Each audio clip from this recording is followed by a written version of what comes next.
Noam Chomsky, bonsoir Noam Chomsky. Je suis très honoré par votre présence ce soir dans cette émission. Ça faisait 25 ans que vous n'étiez pas venu en France et on ne vous verra à la télévision que dans Ce soir ou jamais. Donc cette émission mérite bien son nom. Vous êtes un savant, un linguiste dont les travaux révolutionnaires ont fait le tour du monde, mais vous êtes également célèbre pour vos combats politiques contre le pouvoir, contre l'impérialisme, contre la propagande médiatique. Vous êtes un ardent défenseur de la liberté d'expression. Vous avez récemment publié Raison contre pouvoir, le pari de Pascal, un dialogue avec Jean Bricmont, un cahier de Lerne vous est consacré, dirigé par Laurence Tacou. Vous êtes, votre livre Le langage de la pensée vient d'être réédité. Enfin, vous sortez 2 recueils de textes pour une éducation humaniste et Raison et liberté sur la nature humaine, l'éducation et le rôle des intellectuels. Alors c'est un jour un peu particulier aujourd'hui, l'assaut meurtrier des forces israéliennes contre une flottille humanitaire voguant vers Gaza fait la une de l'actualité. Il y a peu de temps, vous avez vous-même été refoulé du territoire israélien. Je vous propose déjà de voir la façon dont ça a été raconté, cet événement, où on en est, par un extrait du 12-13, aujourd'hui à la télévision française. À bord, nous avons trouvé des armes utilisées contre nos militaires. Les intentions des organisateurs étaient la violence. Leur méthode était violente. Et le résultat est malheureusement violent. Israël regrette toute perte de vie humaine. Les organisateurs l'avaient baptisé la flottille de la liberté. Partie de Chypre, destination Gaza, malgré l'interdiction des autorités israéliennes. À bord, 10 000 tonnes d'aide humanitaire, des sympathisants de la cause palestinienne, des parlementaires, des humanitaires dont des Français. Tous décidés à briser le blocus imposé sur Gaza. Ils savaient qu'Israël allait les intercepter. À Gaza, le Hamas au pouvoir appelle au soulèvement devant les ambassades israéliennes du monde entier. Nous demandons une réunion d'urgence au Conseil de sécurité après cette attaque barbare menée en violation des lois internationales. L'ONU doit mettre fin au siège de Gaza. Indignation à Gaza, mais aussi dans le monde entier. Israël, qui s'attend à une crise majeure, vient d'élever le niveau d'alerte dans tout le pays. Noam Chomsky, vous êtes un observateur très attentif des événements, en particulier dans cette région du monde. Comment analysez-vous ce qui s'est passé aujourd'hui ? D'abord, je crois qu'il ne faut pas oublier que ça fait déjà 30 ans qu'Israël arraisonne des navires dans les eaux internationales entre Beyrouth et Chypre, assassine des gens, les kidnappe, les enlève pour les mettre en prison en Israël, parfois les prend en otage pendant des dizaines d'années. Donc il y a ces escapades dans les eaux internationales ne sont rien de nouveau. Ça c'est particulièrement redoutable, certes, parce que c'est lié à un assaut particulièrement sauvage, tout comme le blocus criminel de Gaza, qui a pour objectif de maintenir les gens à un niveau d'existence, de subsistance. Ils n'ont pas à mourir en masse, ça serait terrible du point de vue des relations publiques pour Israël, mais on leur permet seulement de survivre et pas de manière décente. Et ces navires ont été capturés dans des eaux internationales, c'est un acte criminel, quels que soient les prétextes qu'ils inventent, et ils ont l'impression qu'aussi longtemps que les États-Unis les soutiennent, ils peuvent faire n'importe quoi. Noam Chomsky, quelle est la critique fondamentale que vous portez à l'État d'Israël? Parce que ça ne date pas d'aujourd'hui. Vous avez toujours été très, très critique à l'égard de cet État. Tout d'abord, je suis critique des États-Unis par rapport à Israël. Ce que fait Israël, c'est parce que les États-Unis les soutiennent et les appuient depuis 35 ans. Les États-Unis et Israël, de manière unilatérale, ont bloqué la solution politique du conflit Israël-Palestine, alors qu'il y a un consensus international complet sur la manière de résoudre la crise. Les États-Unis ont voté contre les résolutions au sein du Conseil de sécurité, ont voté contre des résolutions de l'Assemblée générale avec Israël et très souvent ont empêché une solution de la crise.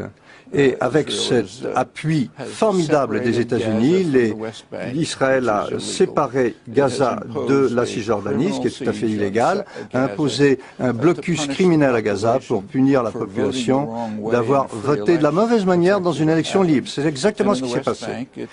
En Cisjordanie, progressivement, Israël accapare les régions qui l'intéressent et chasse ce qui reste de la population dans ce que Sharon a appelé des bantoustans, lui qui était l'architecte de cette politique. On est en train de mettre en place une maîtrise complète de la région et ça c'est parfaitement illégal de la part d'Israël. Israël d'ailleurs a reconnu en 1997 et de manière très explicite, de manière 67 plutôt, que ces transferts se faisaient contre la loi internationale et ce qu'ils font à Jérusalem mais doublement contre la loi internationale parce que ça va contre les résolutions du Conseil de sécurité. Mais il continue dans ce sens-là parce que les États-Unis continuent de les appuyer, de participer à leurs exactions et leur permet de poursuivre cela, ce qui a compris l'invasion du Liban,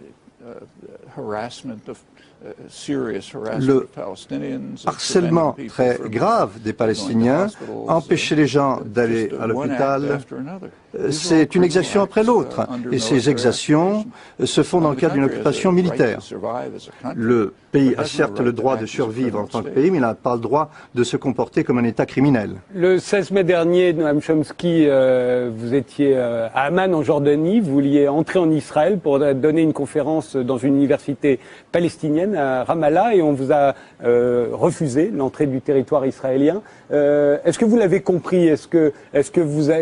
Comment l'avez-vous là aussi interprété? Quel motif d'ailleurs a-t-on avancé? Je comprends. Soyons précis. On ne m'a pas empêché d'aller dans Israël, précisément. On m'a empêché d'aller dans les territoires occupés. J'avais été invité par l'université Birzeit, qui est une université palestinienne. J'ai accepté cette invitation, tout comme j'accepte des invitations du Collège de France, par exemple. Vous y étiez d'ailleurs hier. Oui, tout à fait. Je pensais aller à Birzeit, à Ramallah, dans les territoires palestiniens occupés. J'étais avec ma fille, on a été arrêtés à la frontière par des officiels israéliens. Ils étaient en contact constant avec le ministère de l'Intérieur, contrairement aux prétextes qu'ils ont invoqués par la suite, et ça s'est transformé en incident international. Ce sont des décisions qui ont été prises par le ministère de l'Intérieur à Tel Aviv. Il y avait deux raisons pour cela, qu'ils n'arrêtaient pas de ressasser au cours de l'interrogation. Une raison était qu'ils n'aiment pas ce que je dis sur Israël, bon d'accord, ça veut dire qu'ils sont dans le même camp que de beaucoup d'autres gouvernements à travers le monde qui n'aiment pas beaucoup ce que je dis, donc ça c'est pas très significatif. Mais la principale raison, et ça c'était très clair, c'est qu'ils veulent maîtriser les gens qui sont accueillis par les universités palestiniennes. Et j'ai dit très clairement que ils ont dit très clairement que si j'allais dans une université israélienne et je passais ensuite à Birzeit, ce qui s'est passé dans le passé, j'étais à Israël, j'ai parlé devant des parterres universitaires israéliens et j'ai été aussi à Birzeit et dans les territoires palestiniens. Cette fois-ci, j'allais directement à Birzeit et ça ne leur plaisait pas. Donc, ils disent essentiellement, nous décidons qui peut être invité par les universités palestiniennes. D'ailleurs, j'ajouterai en passant que je n'allais pas parler d'Israël et de Palestine. J'étais invité pour parler des États-Unis, de leur politique étrangère et intérieure. Mais ils veulent maîtriser la situation. C'est une version légère de ce qu'ils font à Gaza, où ils veulent tout contrôler. À Gaza, ils tiennent à imposer un blocus criminel, effectuer des exactions criminelles dans les eaux internationales pour empêcher les gens de forcer le blocus. Ils pensent pouvoir le faire parce qu'ils ont le soutien des États-Unis. Vous avez toujours été particulièrement critique à l'égard de la politique étrangère américaine. Je rappelle que vous êtes américain, on parlera de la politique étrangère américaine après, mais on vous a reproché, notamment pendant la guerre froide, au moment où vous écriviez beaucoup et vous militiez beaucoup contre la guerre au Vietnam, mais aussi contre la politique américaine en Amérique latine, on vous a reproché d'être beaucoup moins critique à l'égard de l'URSS, qui était à l'époque l'ennemi de votre pays, les États-Unis. Et on vous a donc accusé d'ailleurs d'être stalinien à cette époque-là. De la même façon, Noam Chomsky, vous êtes juif et vous avez toujours été particulièrement critique à l'égard de l'État d'Israël, beaucoup plus qu'à l'égard des pays arabes qui l'entourent. D'où vous vient cette sévérité à l'égard de ceux qui vous sont a priori le plus proches? Pourquoi c'est toujours contre eux que vous êtes si sévère? D'accord. Je comprends que vous croyez ça, parce que c'est précisément ce que la propagande occidentale veut nous faire croire. En fait, en réalité, c'est que j'étais tellement détesté dans l'Union soviétique que l'ensemble de ma discipline universitaire a été anéanti. C'est la seule région du monde où j'étais exclu. Il y a un seul pays où j'ai cherché à pénétrer et où j'étais bloqué avant l'incident de l'autre jour, c'était la Tchécoslovaquie, avant l'invasion soviétique. J'ai essayé de rendre visite à des dissidents qui étaient emprisonnés, on m'en a empêché. Très littéralement, je ne pouvais pas envoyer des articles techniques de linguistique à des gens en Europe de l'Est parce que j'étais considéré comme étant une telle menace qu'on m'en empêchait. Et j'étais très critique, beaucoup plus critique de l'ensemble du système bolchevique au cours de ces années, beaucoup plus critique que des États-Unis. J'étais très critique aussi des dictatures arabes. Mais c'est vrai que je me suis tout d'abord concentré sur l'action des États-Unis et de leurs clients. Et ceci pour des raisons élémentaires, éthiques très précises. Les êtres humains sont responsables des conséquences prévisibles de leurs actions. Je ne peux pas beaucoup influer sur l'invasion russe en Tchécoslovaquie, mais je peux influer sur l'invasion américaine du Vietnam ou du Nicaragua. Et c'est là que je vais concentrer mes efforts, de telle manière que vos efforts devraient se concentrer sur ce qui se passe en France. On peut parler des crimes de quelqu'un d'autre, on ne peut pas intervenir, mais dans le cas des crimes de France, vous pouvez intervenir et avoir une influence. Donc pour des raisons morales fondamentales, je me suis d'abord concentré sur les comportements que je peux influencer, c'est-à-dire les États-Unis d'abord. Et ça, on comprend très bien. Quand on voit les ennemis, on voit ce qu'ils font. Prenez l'Union soviétique. Nous respectons les dissidents soviétiques, car ils se sont concentrés sur les crimes soviétiques. Ce qu'ils disaient sur la guerre du Vietnam, vous, moi, on s'en fiche un petit peu. Bon, on les soutenait peut-être, mais ce qui nous importait, c'est qu'ils disaient sur leur propre pays. Les commissaires, bien sûr, leur ont dit, mais pourquoi est-ce que vous critiquez l'Union soviétique? Pourquoi ne pas critiquer l'action américaine au Vietnam? Nous méprisons les commissaires pour cette attitude. Et il est très dur pour nous d'adopter les mêmes principes moraux par rapport à nous-mêmes. Mais c'est ce que nous devons faire. Dans un pays libre, nous sommes beaucoup plus responsables de l'action du gouvernement que les soviétiques l'étaient pour l'action de leur pays, parce qu'il n'y avait pas grand-chose qu'ils pouvaient faire à cet égard, dans les conditions épouvantables où ils vivaient. Tandis que nous avons une grande liberté de faire beaucoup de choses. Donc, si on choisit de ne pas accepter cette responsabilité morale fondamentale, nous sommes beaucoup plus coupables que l'étaient les Russes, qui ont été discrets par rapport aux crimes soviétiques. Ça, c'est fondamental. Ce qui est intéressant dans cette culture occidentale, c'est que ces principes ne sont pas bien saisis. Alors justement, on a l'impression, mais vous pouvez me corriger, Noam Chomsky, on a l'impression que votre critique la plus radicale est à l'égard, je dirais, des Blancs, à la fois de l'Occident, les Européens et les Américains, et cela depuis quasiment la découverte de l'Amérique par Christophe Colomb. Vous avez d'ailleurs écrit un livre qui s'appelait L'an 501, La conquête continue, 500 ans après la découverte de l'Amérique par Christophe Colomb, la conquête continue. Et la politique étrangère de l'Amérique, pour vous, c'est la guerre, depuis toujours. Vous faites allusion très souvent à cette injustice sauvage des Européens, et vous citez Adam Smith. D'ailleurs, on dirait que pour vous, les Blancs Blancs, depuis 500 ans, n'ont qu'une idée, c'est dévaliser le monde. Et le capitalisme, comme la démocratie, serait des armes de propagande pour nous permettre de dévaliser le monde. Est-ce que je me trompe? Est-ce que c'est bien la vision que vous continuez d'avoir? Et en ce sens-là, Israël, que vous liez aux États-Unis, serait simplement le poste avancé de l'Occident au Moyen-Orient.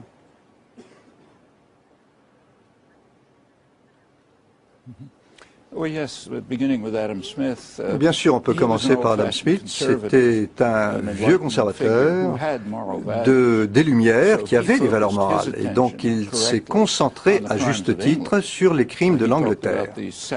Il a parlé de cette injustice sauvage des Européens en pensant surtout aux Britanniques et à l'Inde. Parce que c'était ça qui le préoccupait, c'était ça. C'était son pays, il pouvait l'influencer, c'était sa responsabilité, oui. Il a répondu à cette responsabilité fondamentale, je suis d'accord avec lui, je pense qu'il avait raison, et je crois que je dois faire la même chose. Nous devons tous faire la même chose, prendre modèle sur Adam Smith.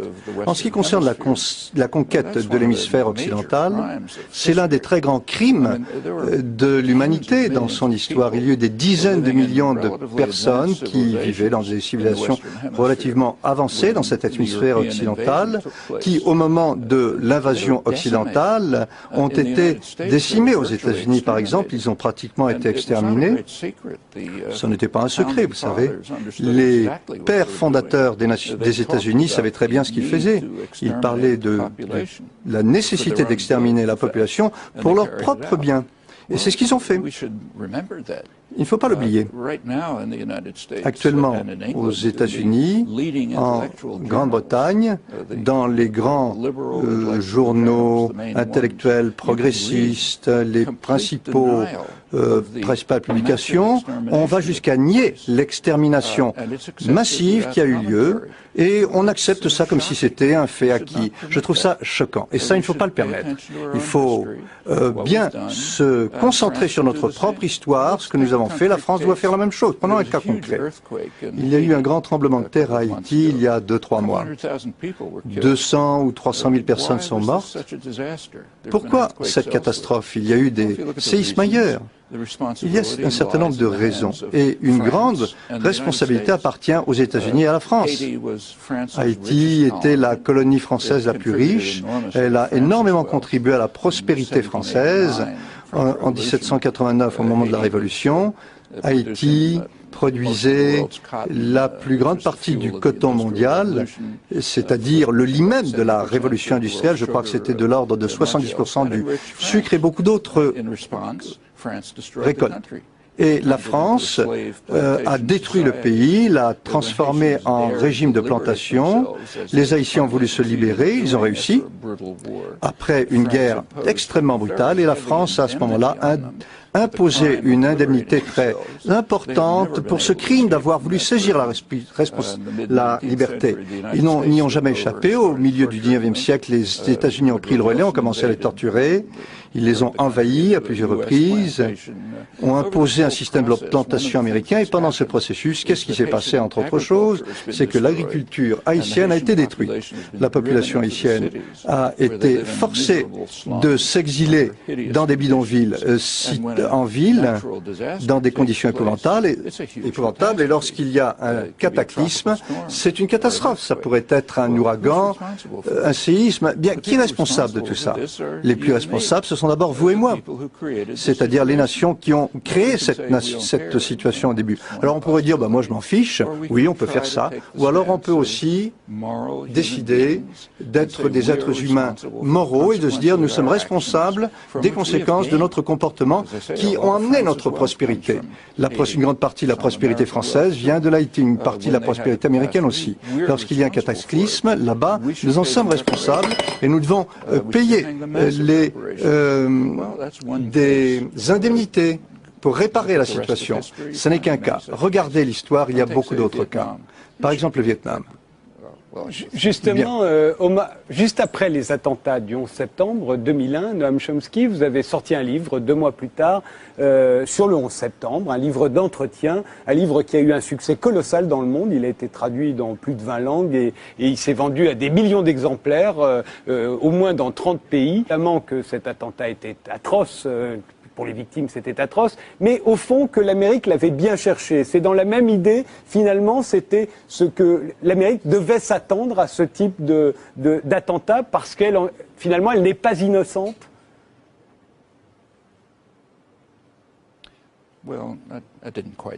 C'est pas tout à fait ce que j'ai dit. Pardon. C'était un événement épouvantable, un assaut épouvantable, peut-être l'acte criminel le plus important du monde. Et j'ai fait part de la réaction mondiale en dehors de l'Occident. Il y avait une grande sympathie pour les États-Unis à travers le monde pour cette atrocité, mais il y avait un commentaire qu'on ajoutait. Eh bien, c'est comme ça que c'est dans cette situation que nous nous trouvons depuis des centaines d'années. Nous sommes désolés que ça vous arrive à vous, mais nous, ça fait des centaines d'années que ça nous arrive. Et si on est vraiment honnête, si on est capable d'être sincère, il faut reconnaître quelque chose dont je n'ai même pas parlé dans ce livre. Prenez le 11 septembre. En Amérique latine, on parle du deuxième 11 septembre, parce qu'il y a eu un autre 11 septembre. Le 11 septembre 1973 au Chili. Et si on était vraiment sincère, on reconnaîtrait que c'était encore pire que l'américain. C'était le coup d'État de Pinochet contre Allende. Réfléchissez à ce qui s'est passé. Supposons que lors du 11 septembre américain, Al-Qaïda avait réussi à bombarder la Maison-Blanche, assassiner le président, imposer une dictature militaire, assassiner des milliers de gens, torturer des dizaines de milliers, avait réussi à mettre sur pied un centre terroriste international qui effectuerait des exactions et des assassinats à travers le monde en installant des dictatures, des gouvernements pantins. Ça aurait été pire que le 11 septembre. Et ça, je ne l'invente pas. C'est ce qui s'est passé précisément le 11 septembre 1973.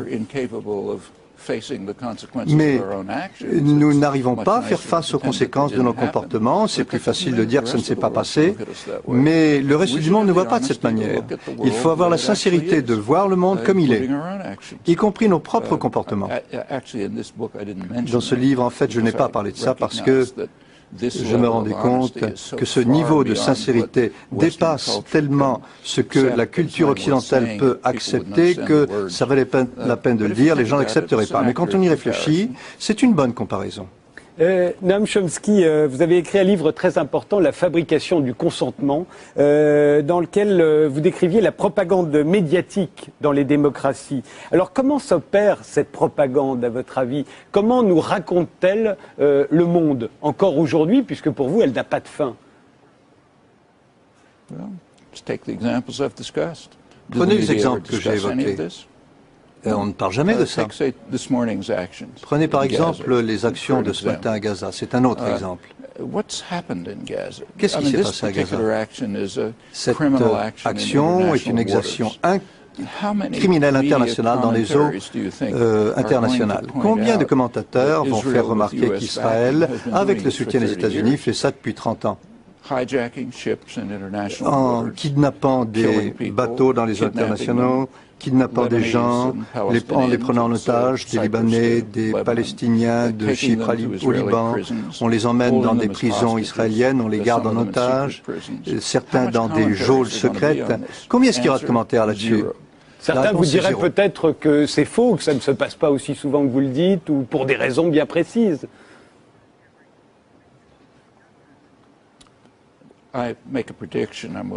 Moi, je suis prêt à prévoir, à calculer qu'il n'y aura pas de commentaire là-dessus, tout comme il n'y en a pas eu pratiquement pas ces 30 dernières années. Poursuivons.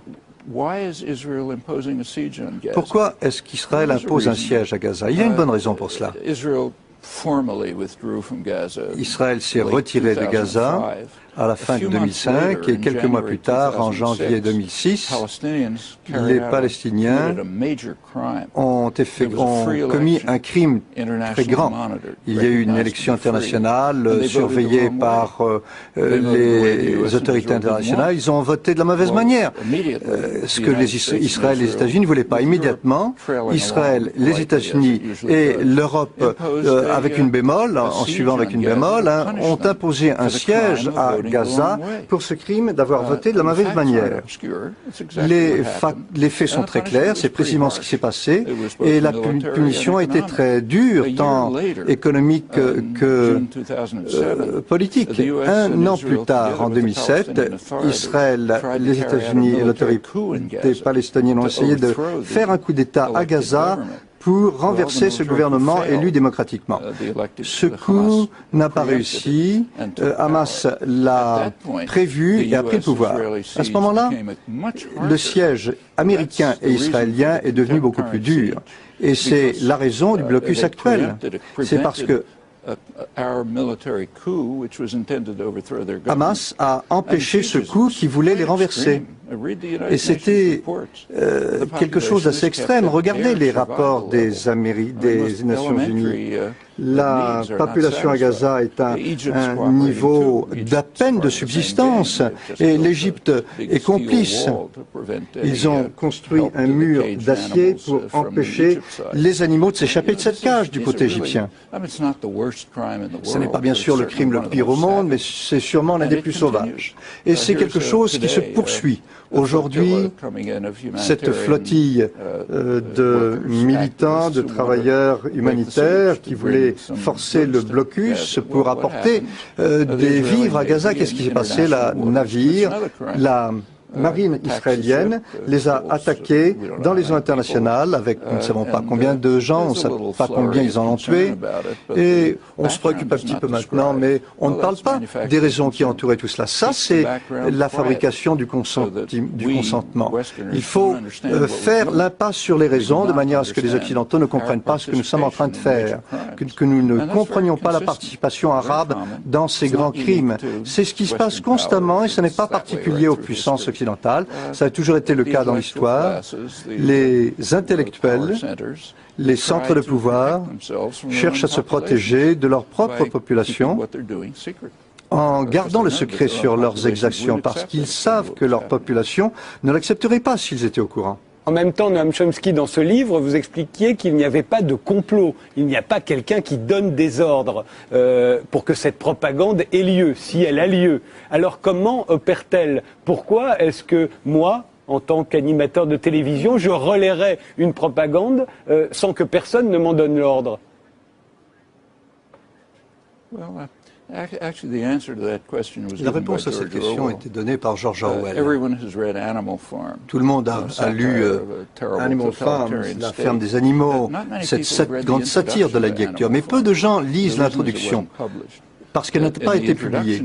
Et dans cette introduction à la ferme des animaux, qu'on a retrouvé dans les papiers d'Orwell qui n'avaient pas été publiés, il disait « Il ne faudrait pas trop s'attribuer des prix de vertu quand nous condamnons la dictature, car l'Angleterre libre n'est pas si différente. Dans cette Grande-Bretagne libre, les idées peu cochères peuvent être réprimées sans moyen direct. » Et il l'a décrit de manière brève mais précise. Il y a deux manières de s'y prendre, d'après Orwell. D'abord, la presse est détenue par des plutocrates qui ont un intérêt à faire en sorte que certaines idées ne soient pas exprimées. Ce qui est encore plus significatif, c'est une bonne éducation. Si on est bien éduqué dans les meilleures écoles, eh bien, on vous a inculqué cette conception qu'il y a une certaine manière de réfléchir et de s'y prendre. Et je crois qu'il a raison. Il y a des centres de pouvoir qui contrôlent la répartition de l'information et qui filtrent ce qu'ils sont prêts à laisser entendre par la population et laissent de côté ceux qui ne veulent pas laisser connaître. Ce n'est pas une conspiration, c'est un processus de marché normal. Et il y a des gens comme nous, les classes éduqués, qui ont été dans les bonnes écoles, qui ont eu un bon enseignement et qui ont été indoctrinés à ne pas voir certaines choses. C'est ce qu'on peut appeler l'auto-refoulement. C'est une ignorance délibérée parfois consciemment, parfois inconsciemment, nous filtrons ce que nous ne voulons pas savoir parce que ça nous met trop mal à l'aise et nous présentons une vision du monde qui correspond aux intérêts des pouvoirs en place et des privilèges de nos classes privilégiées. Ce n'est pas une conspiration, c'est un processus normal.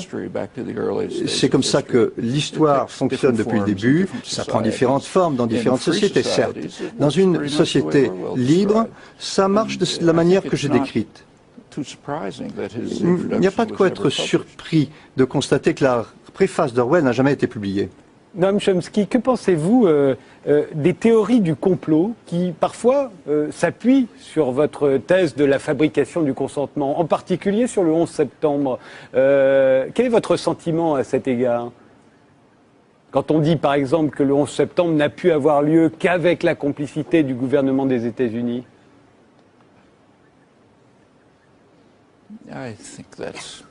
Je crois que c'était une théorie populaire qui a vu le jour en France, qui a contaminé les États-Unis, et un tiers de la population croit ça. C'est très improbable. Supposons que le gouvernement Bush ait effectué le 11 septembre. Est-ce qu'ils auraient incriminé les Saoudiens? Non, à moins qu'ils soient complètement fous. Ils ont critiqué les Irakiens parce qu'ils voulaient envahir l'Irak. S'ils avaient effectué ce crime sans être fous, ils auraient incriminé les Irakiens. Et ils auraient été soutenus dans leur invasion de l'Irak avec une résolution des Nations Unies, le soutien de l'OTAN. Ils n'auraient pas eu besoin d'inventer je ne sais quelle théorie sur les armes de destruction massive, la relation entre Saddam Hussein et Al-Qaïda, qui risquait de les discréditer.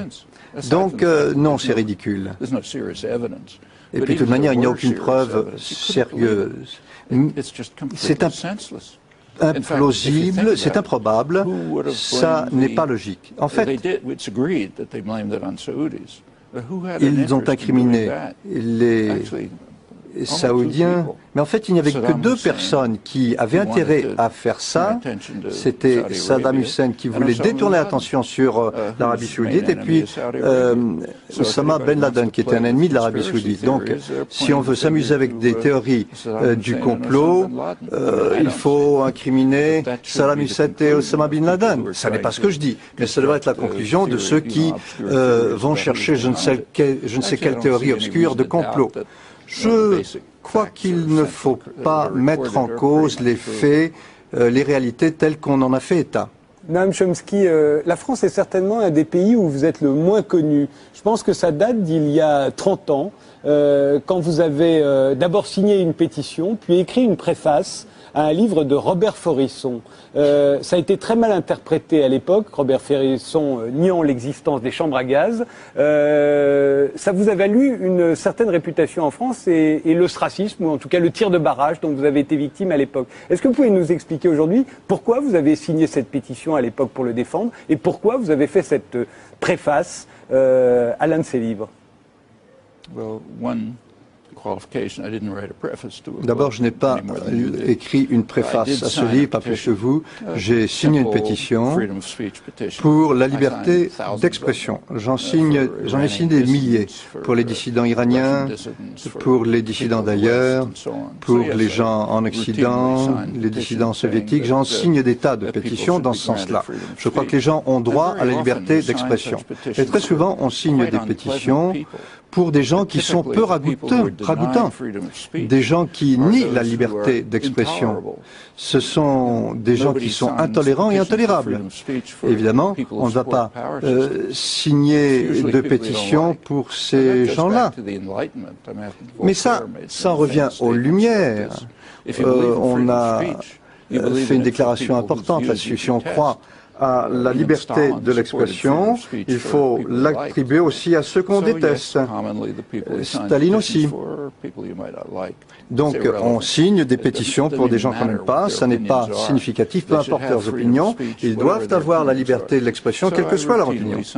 Donc systématiquement, je signe des pétitions. En France, il n'y a pas vraiment de conception de la liberté d'expression. d'expression. Et tout de suite en France, quand j'ai signé cette pétition pour la liberté d'expression peu florissant, il y a eu un lever de bouclier en France. Et on a été dire que cette pétition soutenait les points de vue de Forisson.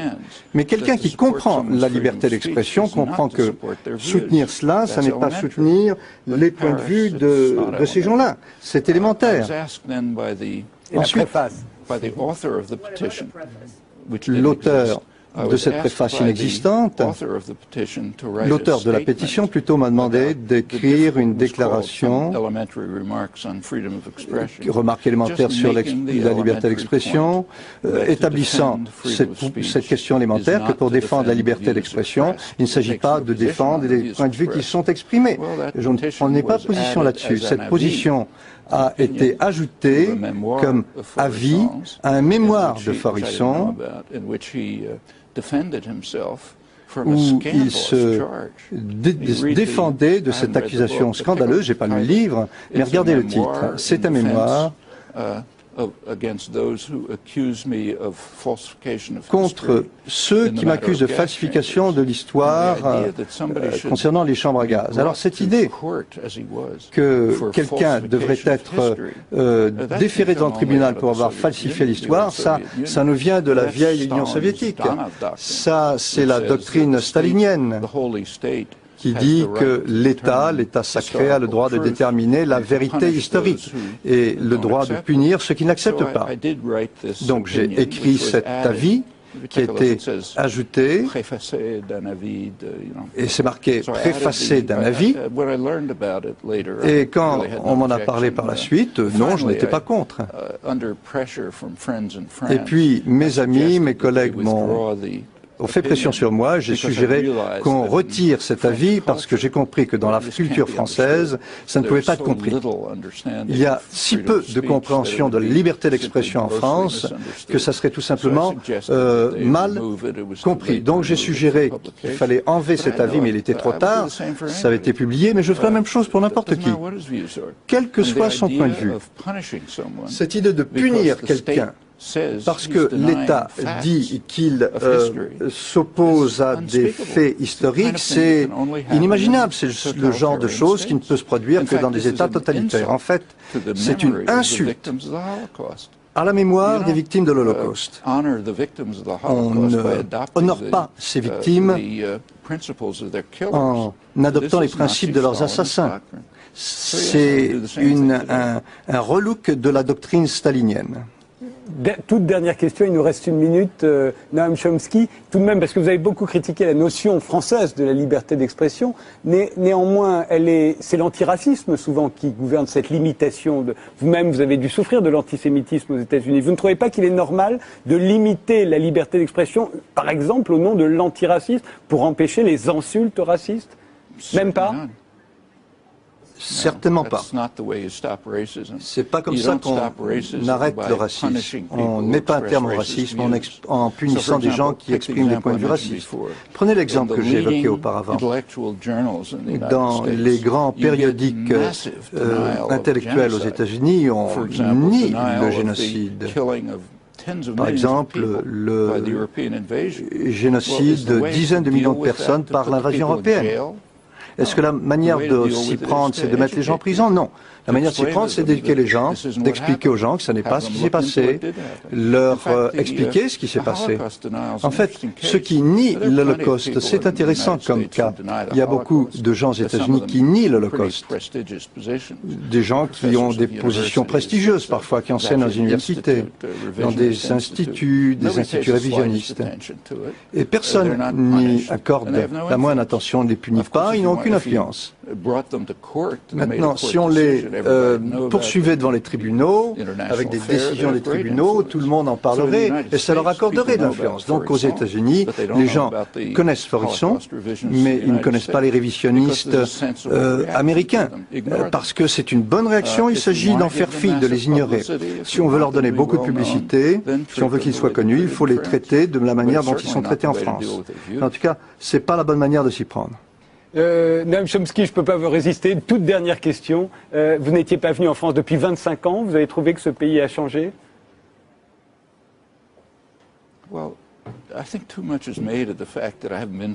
Je crois qu'on se braque trop sur le fait que ça fait 25 ans que je ne suis pas venu. Ça fait 25 ans que je suis pas venu en Europe continentale. La dernière fois que j'étais aux Pays-Bas, c'était il y a 20 ans. J'ai jamais été en Allemagne, je crois, pour toutes sortes de raisons. J'étais en Italie parce que j'aime beaucoup la Toscane. Mais j'ai trop de choses à faire. Si je dois voyager dans le tiers-monde, j'ai pas grand-chose à dire sur la France, je ne connais pas suffisamment. Je préfère garder le souvenir chéri. En France, il n'y a pas vraiment de conception de la liberté d'expression. Et tout de suite en France, quand j'ai signé cette pétition pour la liberté d'expression peu florissant, il y a eu un lever de bouclier en France. Et on a été dire que cette pétition soutenait les points de vue de Faurisson. Mais quelqu'un qui comprend la liberté d'expression comprend que soutenir cela, ça n'est pas soutenir les points de vue de ces gens-là. C'est élémentaire. Ensuite, l'auteur de cette préface inexistante, l'auteur de la pétition plutôt m'a demandé d'écrire une déclaration, remarque élémentaire sur la liberté d'expression, établissant cette question élémentaire que pour défendre la liberté d'expression, il ne s'agit pas de défendre les points de vue qui sont exprimés. Je ne prenais pas position là-dessus. Cette position a été ajoutée comme avis à un mémoire de Faurisson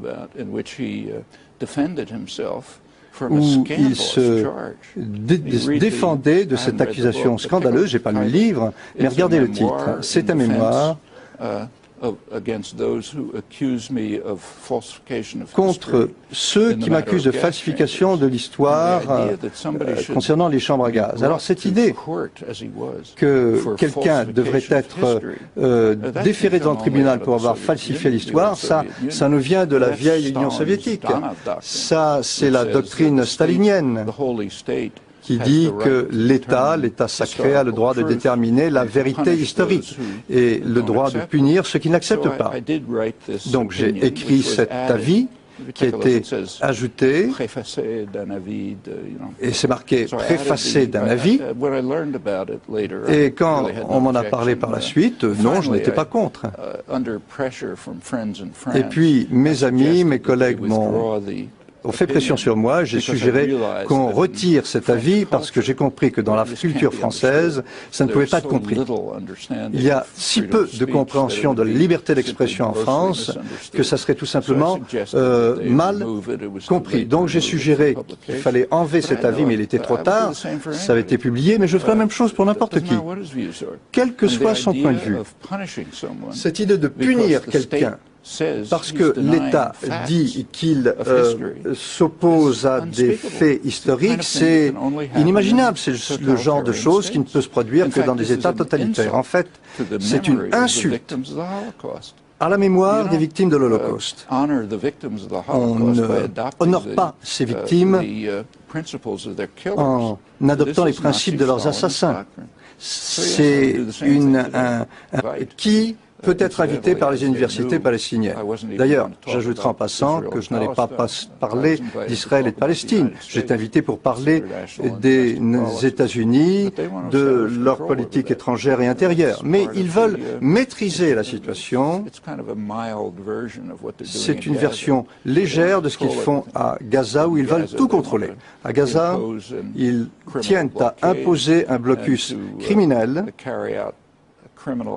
effectuer des exactions criminelles dans les eaux internationales pour empêcher les gens de forcer le blocus. Ils pensent pouvoir le faire parce qu'ils ont le soutien des États-Unis. Vous avez toujours été particulièrement critique à l'égard de la politique étrangère américaine. Je rappelle que vous êtes américain, on parlera de la politique étrangère américaine après, mais on vous a reproché, notamment pendant la guerre froide, au moment où vous écriviez beaucoup et vous militiez beaucoup contre la guerre au Vietnam, mais aussi contre la politique américaine en Amérique latine, on vous a reproché d'être beaucoup moins critique à l'égard de l'URSS, qui était à l'époque l'ennemi de votre pays, les États-Unis. Et on vous a donc accusé d'ailleurs d'être stalinien à cette époque-là. De la même façon, Noam Chomsky, vous êtes juif et vous avez toujours été particulièrement critique à l'égard de l'État d'Israël, beaucoup plus qu'à l'égard des pays arabes qui l'entourent. D'où vous vient cette sévérité à l'égard de ceux qui vous sont a priori le plus proches ? Pourquoi c'est toujours contre eux que vous êtes si sévère? D'accord. Je comprends que vous croyez ça, parce que c'est précisément ce que la propagande occidentale veut nous faire croire. En fait, en réalité, c'est que j'étais tellement détesté dans l'Union soviétique que l'ensemble de ma discipline universitaire a été anéanti. C'est la seule région du monde où j'étais exclu.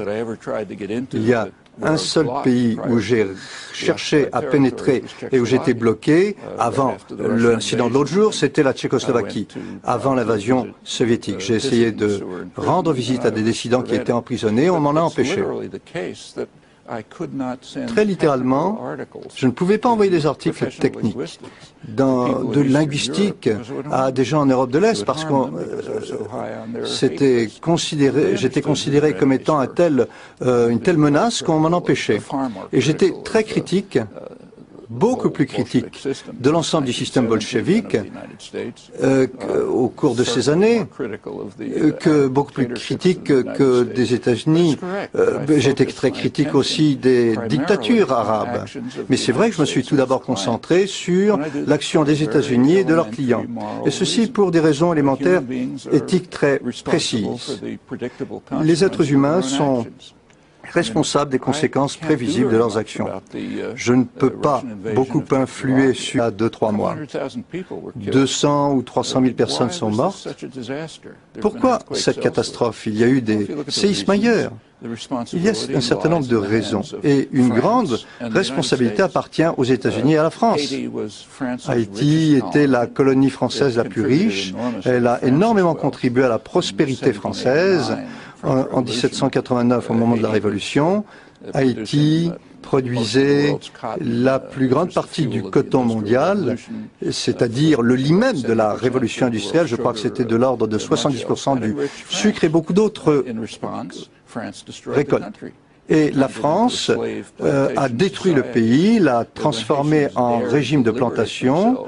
Les Haïtiens ont voulu se libérer, ils ont réussi, après une guerre extrêmement brutale, et la France, à ce moment-là, a imposé une indemnité très importante pour ce crime d'avoir voulu saisir la liberté. Ils n'y ont jamais échappé. Au milieu du XIXe siècle, les États-Unis ont pris le relais, ont commencé à les torturer. Ils les ont envahis à plusieurs reprises, ont imposé un système de plantation américain et pendant ce processus, qu'est-ce qui s'est passé entre autres choses? C'est que l'agriculture haïtienne a été détruite. La population haïtienne a été forcée de s'exiler dans des bidonvilles en ville, dans des conditions épouvantables et lorsqu'il y a un cataclysme, c'est une catastrophe. Ça pourrait être un ouragan, un séisme. Bien, qui est responsable de tout ça? Les plus responsables, ce sont d'abord vous et moi, c'est-à-dire les nations qui ont créé cette situation au début. Alors on pourrait dire, moi je m'en fiche, oui on peut faire ça, ou alors on peut aussi décider d'être des êtres humains moraux et de se dire nous sommes responsables des conséquences de notre comportement qui ont amené notre prospérité. Une grande partie de la prospérité française vient de l'Haïti, une partie de la prospérité américaine aussi. Lorsqu'il y a un cataclysme, là-bas, nous en sommes responsables et nous devons payer des indemnités pour réparer la situation. Ce n'est qu'un cas. Regardez l'histoire, il y a beaucoup d'autres cas. Par exemple, le Vietnam. Justement, juste après les attentats du 11 septembre 2001, Noam Chomsky, vous avez sorti un livre 2 mois plus tard sur le 11 septembre, un livre d'entretien, un livre qui a eu un succès colossal dans le monde. Il a été traduit dans plus de 20 langues et il s'est vendu à des millions d'exemplaires, au moins dans 30 pays. Évidemment que cet attentat était atroce. Pour les victimes, c'était atroce, mais au fond, que l'Amérique l'avait bien cherché. C'est dans la même idée, finalement, c'était ce que l'Amérique devait s'attendre à ce type d'attentat, parce qu'elle, finalement, elle n'est pas innocente.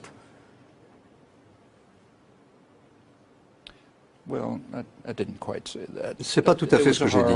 Pardon. C'était un événement épouvantable. Hier, on a fait une déclaration importante là-dessus. Si on croit à la liberté de l'expression, il faut l'attribuer aussi à ceux qu'on déteste. Staline aussi. Donc on signe des pétitions pour des gens qu'on n'aime pas, ça n'est pas significatif, peu importe leurs opinions, ils doivent avoir la liberté de l'expression, quelle que soit leur opinion. Donc systématiquement, je signe des pétitions.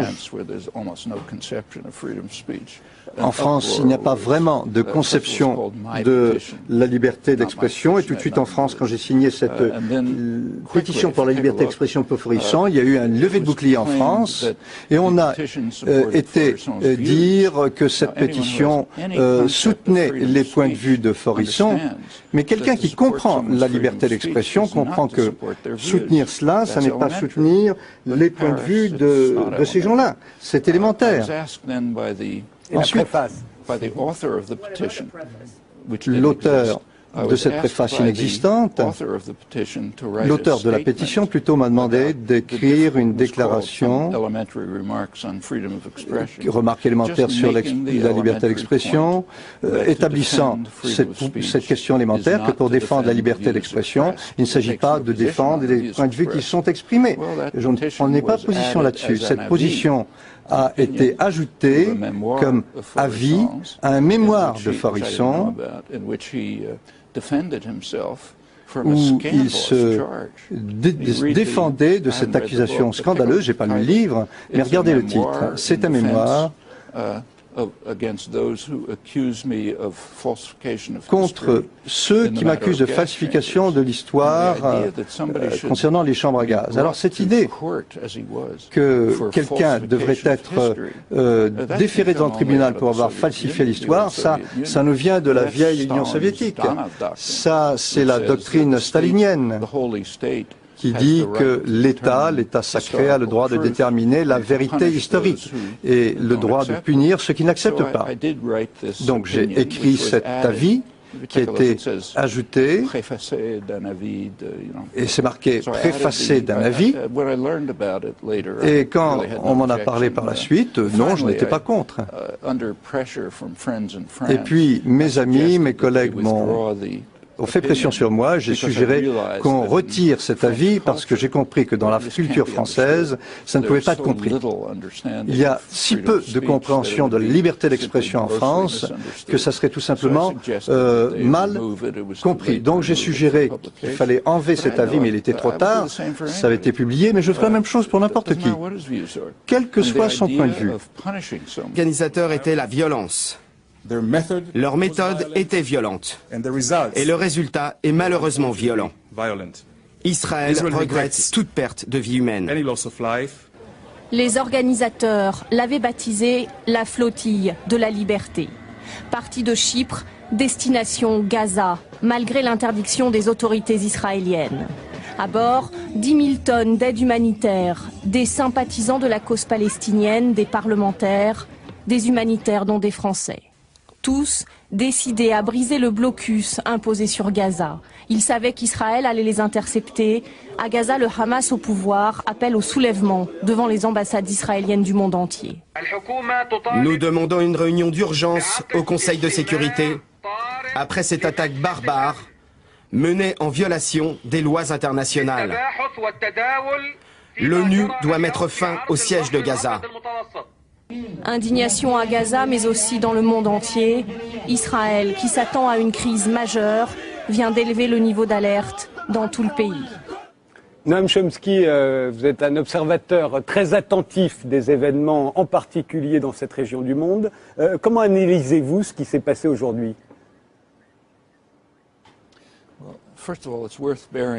D'abord, je crois qu'il ne faut pas oublier que ça fait déjà 30 ans qu'Israël arraisonne des navires dans les eaux internationales entre Beyrouth et Chypre, assassine des gens, les kidnappe, les enlève pour les mettre en prison en Israël, parfois les prend en otage pendant des dizaines d'années.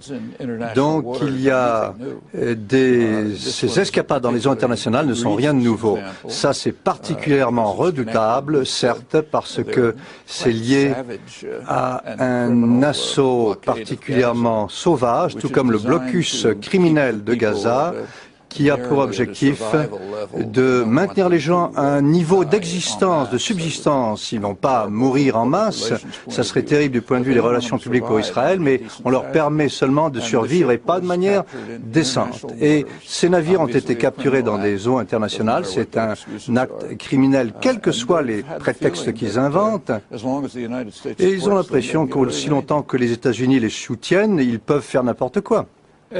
Noam Chomsky, quelle est la critique fondamentale que vous portez à l'État d'Israël? Parce que ça ne date pas d'aujourd'hui. Vous avez toujours été très, très critique à l'égard de cet État. Tout d'abord, je suis critique des États-Unis par rapport à Israël. Ce que fait Israël, c'est parce que les États-Unis les soutiennent et les appuient depuis 30 ans. Calculez qu'il n'y aura pas de commentaire là-dessus, tout comme il n'y en a pas eu pratiquement pas ces 30 dernières années. Poursuivons. Pourquoi est-ce qu'Israël impose un siège à Gaza? Il y a une bonne raison pour cela. Israël s'est retiré de Gaza à la fin de 2005 et quelques mois plus tard, en janvier 2006, les Palestiniens ont commis un crime très grand. Il y a eu une élection internationale surveillée par les autorités internationales. Ils ont voté de la mauvaise manière. Ce que Israël et les États-Unis ne voulaient pas. Immédiatement, Israël, les États-Unis et l'Europe, avec une bémol, en suivant avec une bémol, ont imposé un siège à Gaza pour ce crime d'avoir voté de la mauvaise manière. Les faits sont très clairs, c'est précisément ce qui s'est passé, et la punition a été très dure, tant économique que politique. Un an plus tard, en 2007, Israël, les États-Unis et l'autorité palestinienne ont essayé de faire un coup d'État à Gaza pour renverser ce gouvernement élu démocratiquement. Ce coup n'a pas réussi. Hamas l'a prévu et a pris le pouvoir. À ce moment-là, le siège américain et israélien est devenu beaucoup plus dur. Et c'est la raison du blocus actuel. C'est parce que Hamas a empêché ce coup qui voulait les renverser. Et c'était quelque chose d'assez extrême. Regardez les rapports des Nations Unies. La population à Gaza est à un niveau d'à peine de subsistance et l'Égypte est complice. Ils ont construit un mur d'acier pour empêcher les animaux de s'échapper de cette cage du côté égyptien. Ce n'est pas bien sûr le crime le pire au monde, mais c'est sûrement l'un des plus sauvages. Et c'est quelque chose qui se poursuit. Aujourd'hui, cette flottille de militants, de travailleurs humanitaires qui voulaient forcer le blocus pour apporter des vivres à Gaza, qu'est-ce qui s'est passé? La marine israélienne les a attaqués dans les eaux internationales avec, nous ne savons pas combien de gens, on ne sait pas combien ils en ont tué, et on se préoccupe un petit peu maintenant, mais on ne parle pas des raisons qui entouraient tout cela. Ça, c'est la fabrication du consentement. Il faut faire l'impasse sur les raisons de manière à ce que les Occidentaux ne comprennent pas ce que nous sommes en train de faire, que nous ne comprenions pas la participation arabe dans ces grands crimes. C'est ce qui se passe constamment et ce n'est pas particulier aux puissances occidentales. Ça a toujours été le cas dans l'histoire. Les intellectuels, les centres de pouvoir cherchent à se protéger de leur propre population, de l'humanité dans son histoire. Il y a eu des dizaines de millions de personnes qui vivaient dans des civilisations relativement avancées dans cette hémisphère occidentale, qui, au moment de l'invasion occidentale, ont été décimées. Aux États-Unis, par exemple, ils ont pratiquement été exterminés. Ce n'était pas un secret, vous savez. Les pères fondateurs des États-Unis savaient très bien ce qu'ils faisaient. Ils parlaient de la nécessité d'exterminer la population pour leur propre bien. Et c'est ce qu'ils ont fait. Il ne faut pas l'oublier. Actuellement, aux États-Unis, en Grande-Bretagne, dans les grands journaux intellectuels progressistes, les principales publications, on va jusqu'à nier l'extermination massive qui a eu lieu Et on accepte ça comme si c'était un fait acquis. Je trouve ça choquant. Et ça, il ne faut pas le permettre. Il faut bien se concentrer sur notre propre histoire. Ce que nous avons fait, la France doit faire la même chose. Prenons un cas concret. Il y a eu un grand tremblement de terre à Haïti il y a 2-3 mois. 200 ou 300 000 personnes sont mortes. Pourquoi cette catastrophe? Il y a eu des séismes ailleurs. Il y a un certain nombre de raisons et une grande responsabilité appartient aux États-Unis et à la France. Haïti était la colonie française la plus riche. Elle a énormément contribué à la prospérité française. En 1789, au moment de la Révolution, Haïti produisait la plus grande partie du coton mondial, c'est-à-dire le lit même de la révolution industrielle. Je crois que c'était de l'ordre de 70% du sucre et beaucoup d'autres récoltes. Et la France a détruit le pays, l'a transformé en régime de plantation. Les Haïtiens ont voulu se libérer, ils ont réussi, après une guerre extrêmement brutale, et la France, à ce moment-là, imposé une indemnité très importante pour ce crime d'avoir voulu saisir la liberté. Ils n'y ont jamais échappé. Au milieu du XIXe siècle, les États-Unis ont pris le relais, ont commencé à les torturer. Ils les ont envahis à plusieurs reprises, ont imposé un système de plantation américain et pendant ce processus, qu'est-ce qui s'est passé entre autres choses? C'est que l'agriculture haïtienne a été détruite. La population haïtienne a été forcée de s'exiler dans des bidonvilles en ville, dans des conditions épouvantables et lorsqu'il y a un cataclysme, c'est une catastrophe. Ça pourrait être un ouragan, un séisme. Bien, qui est responsable de tout ça? Les plus responsables, ce sont d'abord vous et moi, c'est-à-dire les nations qui ont créé cette situation au début. Alors on pourrait dire, moi je m'en fiche, oui on peut faire ça, ou alors on peut aussi décider d'être des êtres humains moraux et de se dire nous sommes responsables des conséquences de l'humanité dans son histoire. Il y a eu des dizaines de millions de personnes qui vivaient dans des civilisations relativement avancées dans cet hémisphère occidental, qui au moment de l'invasion occidentale ont été décimés. Aux États-Unis, par exemple, ils ont pratiquement été exterminés. Ce n'était pas un secret, vous savez. Les pères fondateurs des États-Unis savaient très bien ce qu'ils faisaient. Ils parlaient de la nécessité d'exterminer la population pour leur propre bien. Et c'est ce qu'ils ont fait. Il ne faut pas l'oublier. Actuellement, aux États-Unis, en Grande-Bretagne, dans les grands journaux intellectuels progressistes, les principales publications, on va jusqu'à nier l'extermination massive qui a eu lieu et on accepte ça comme si c'était un fait acquis. Je trouve ça choquant et ça, il ne faut pas le permettre.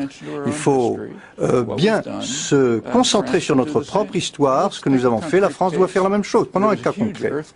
Il y a eu un grand tremblement de terre à Haïti il y a 2-3 mois.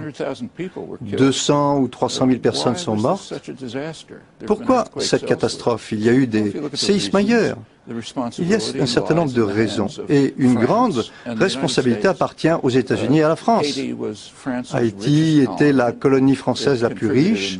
Elle a énormément contribué à la prospérité française.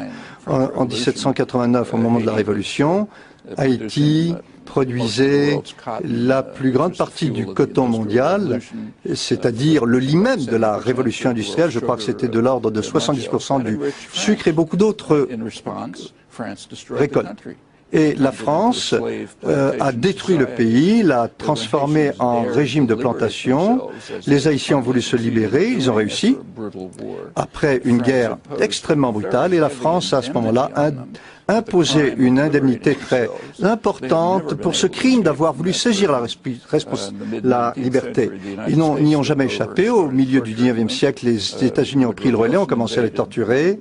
Ils les ont envahis à plusieurs reprises, ont imposé un système de plantation américain et pendant ce processus, qu'est-ce qui s'est passé entre autres choses? C'est que l'agriculture haïtienne a été détruite. La population haïtienne a été forcée de s'exiler dans des bidonvilles en ville dans des conditions épouvantables et lorsqu'il y a un cataclysme, c'est une catastrophe. Ça pourrait être un ouragan, un séisme. Bien, qui est responsable de tout ça?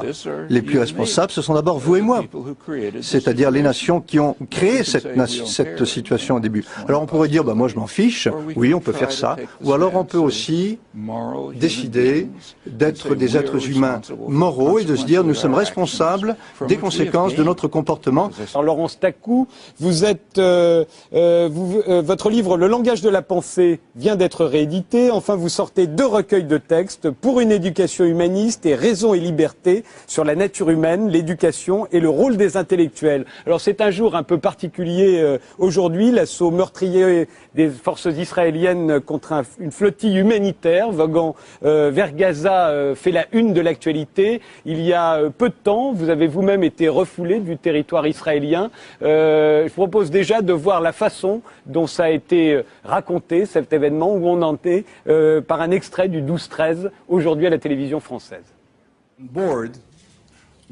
À bord, nous avons trouvé des armes utilisées contre nos militaires.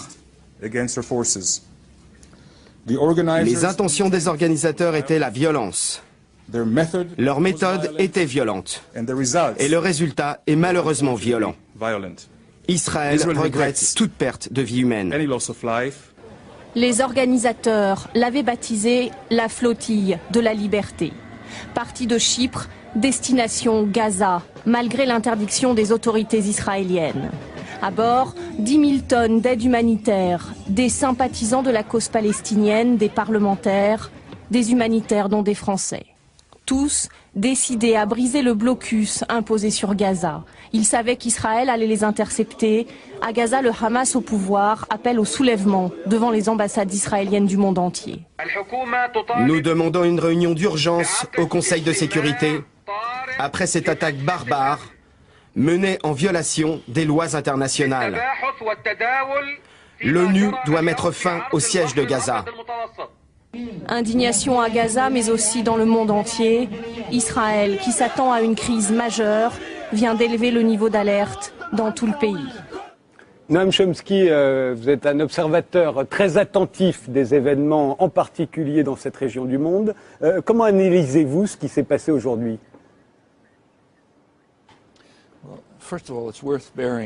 D'abord, je crois qu'il ne faut pas oublier que ça fait déjà 30 ans qu'Israël